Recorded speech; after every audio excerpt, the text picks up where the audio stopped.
Olá, minhas amigas e meus amigos. Primeiro abraço de hoje vai para Belém.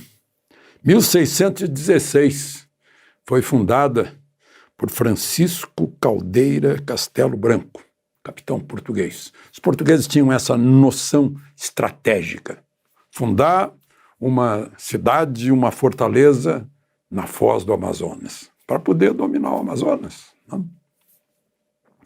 407 anos. Belém do Teatro da Paz, maravilhoso. Museu Goeldi, o Ver-o-Peso, Ciro de Nazaré. Município de Belém, para quem não sabe, 65% dele é a ilha. Se não me engano, são 42 ilhas. Então, 35% que é terra firme, continente. E o segundo abraço vai para os baianos de Todos os Santos. Começou a lavagem, que é uma data móvel. Esse ano é 12 de janeiro.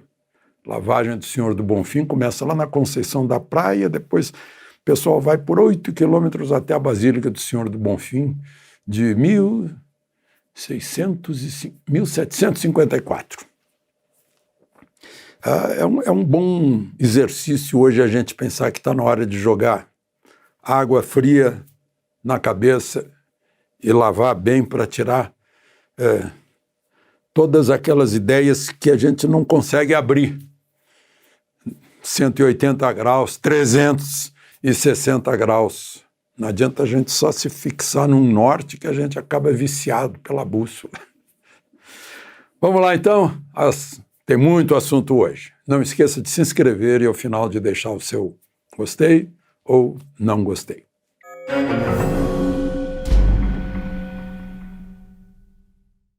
Primeiro assunto de hoje: o presidente da República convidou 38 órgãos de imprensa, um a mais que o número de ministros, para um café da manhã.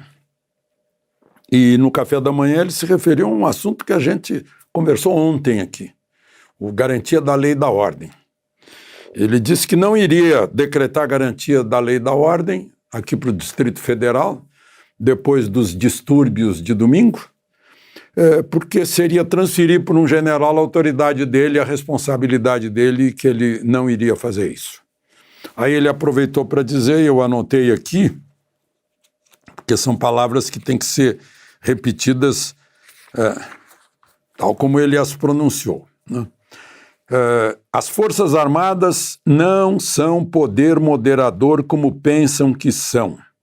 Elas têm um papel definido na Constituição, que é a defesa do povo, da soberania contra conflitos externos. Isso é isso que eu quero que elas façam bem feito. Palavras do presidente da República para 38 jornalistas que lá estavam. Depois ele comentou que sobre o acampamento lá na frente do Exército, disse que só se gritava golpe, golpe, golpe, né? Porque intervenção militar é golpe, né? E que tinha muita gente ligada aos militares que estavam lá dentro, segundo ele, né? E que, por isso, no domingo, muita gente foi conivente com as invasões, que a porta do palácio não foi forçada, não foi quebrada, alguém abriu, né? E que é preciso identificar todos. Sem a menor dúvida, é preciso identificar todos aqueles que invadiram realmente, né? Que não estavam numa pacificação pacífica na esplanada, e sim arrombando prédios públicos e danificando prédios públicos, inclusive obras de arte valiosíssimas, histórica e economicamente valiosas, né? Ele disse que o ministro da Defesa, José Múcio, fica porque é da confiança dele, chegou a fazer uma brincadeira dizendo que se fosse demitir ministro que erra, teria a maior rotatividade de emprego na esplanada, né? Está reconhecendo aí aquilo que a gente falou, em 11 dias, 11 atrapalhadas, né? E reclamou que ainda vai ter que ficar no hotel durante algum tempo, porque não está em condições de habitar no Alvorada nem na residência do Torto. Foi isso que os jornalistas que lá estavam relataram. Bom, a propósito de manifestações, né, eu vi que teriam convocado manifestações para hoje, e ontem à noite houve queima de pneus interrompendo a marginal Tietê, em São Paulo. A polícia de São Paulo agiu imediatamente e o governador Tarcísio de Freitas disse que havia se reunido previamente com a polícia militar, com a polícia civil, para que agisse prontamente diante desses bloqueios. Aliás, hoje o Supremo confirmou decisão monocrática do ministro Alexandre de Moraes de proibir manifestações que interrompam vias públicas no país. Bom, vamos ao assunto seguinte. Eu falei em Supremo decidir hoje. A decisão do Supremo de ontem, que eu mencionei aqui, confirmando outra decisão de Alexandre de Moraes, que foi o afastamento do governador do Distrito Federal e a prisão do ex-ministro da Justiça, Anderson Torres, foi confirmada no Supremo. Eu falei para vocês que já tinha maioria, mas ficou em 9-2. Aí certamente vocês vão... Quem são os dois? Os dois votos derrotados, os dois divergentes. Exatamente os dois que foram indicados por Bolsonaro. O André Mendonça e o Nunes Marques. Aí eu fui ver por quê. O André Mendonça disse que foi sem Procuradoria-Geral da República, né, foi por iniciativa de um juiz, coisa que não existe, né, sem investigação, que seria necessária para apontar um motivo para tirá-lo, que foi desnecessária, né, e lembrou que o governador recém fora reeleito pelo voto popular, vontade do povo, em primeiro turno. E, segundo eu vi no Correio Brasiliense, o voto de Nunes Marques fala na Lei 13.260, anotem aí os que tiverem curiosidade, a Lei 13.260 de 2016, que é uma lei sancionada pela presidente Dilma.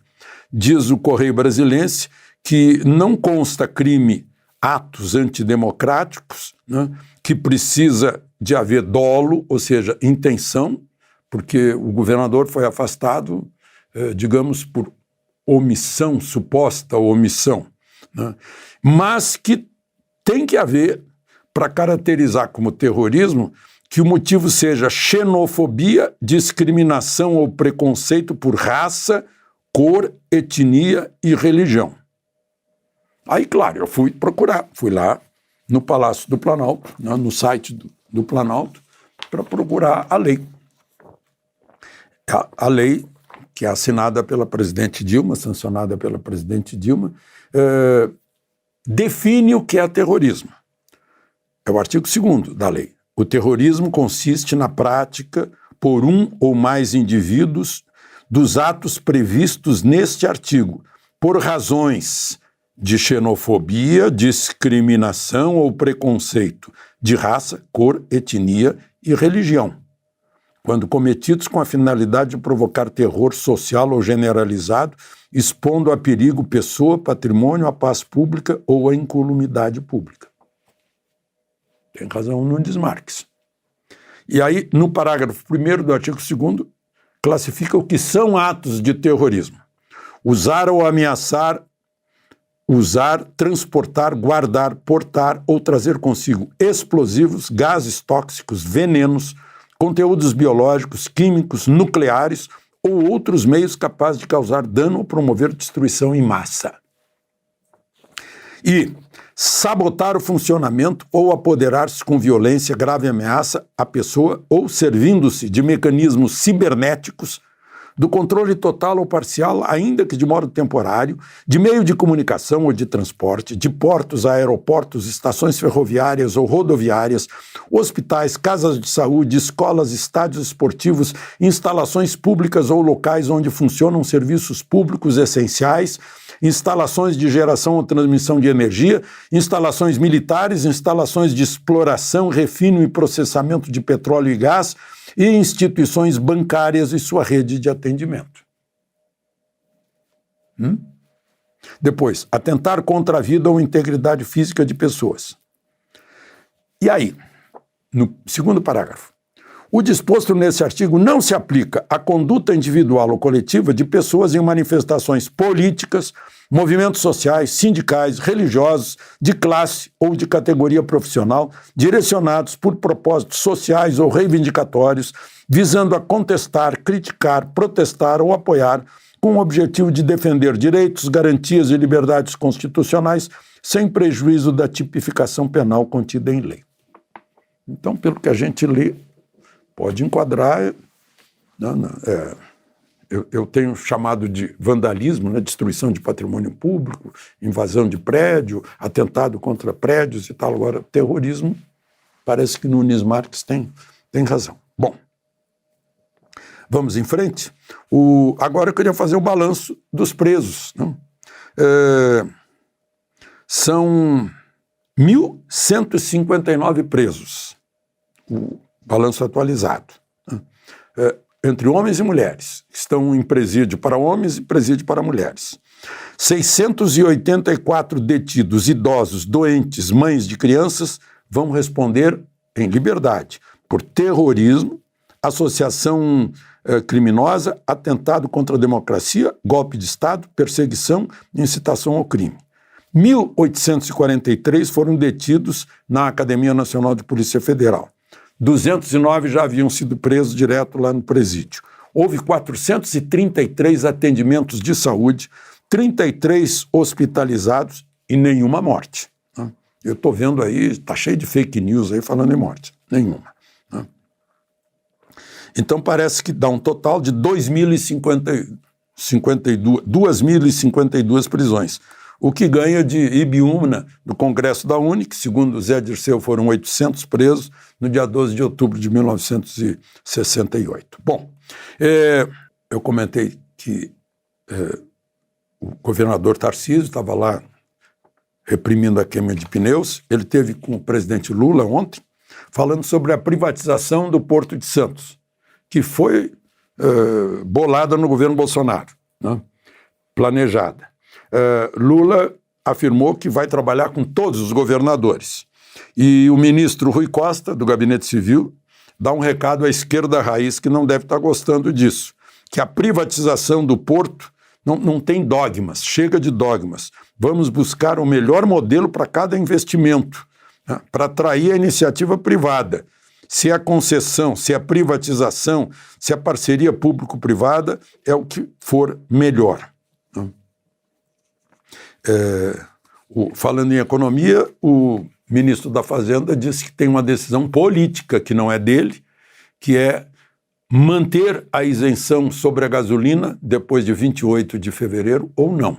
E essa decisão seria do presidente Lula. Uma outra notícia aqui de Brasília,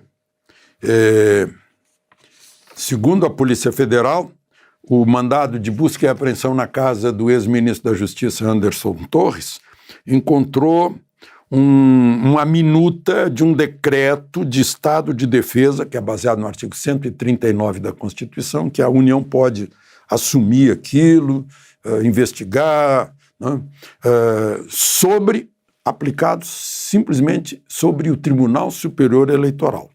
Foi uma minuta, um rascunho que não foi usado. É bom a gente lembrar que uma coisa dessas tem que ser aprovada pelo Congresso dentro de 10 dias. Né?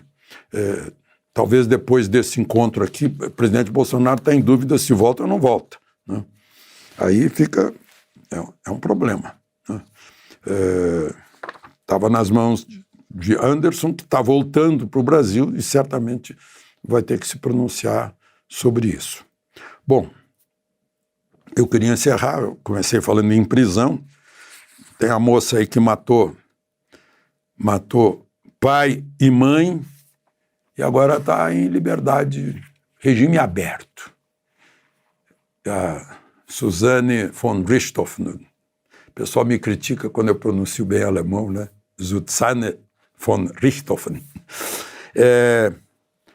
Ela foi a mentora do assassinato do pai e da mãe, cabeças esmagadas, né? Pauladas e tal.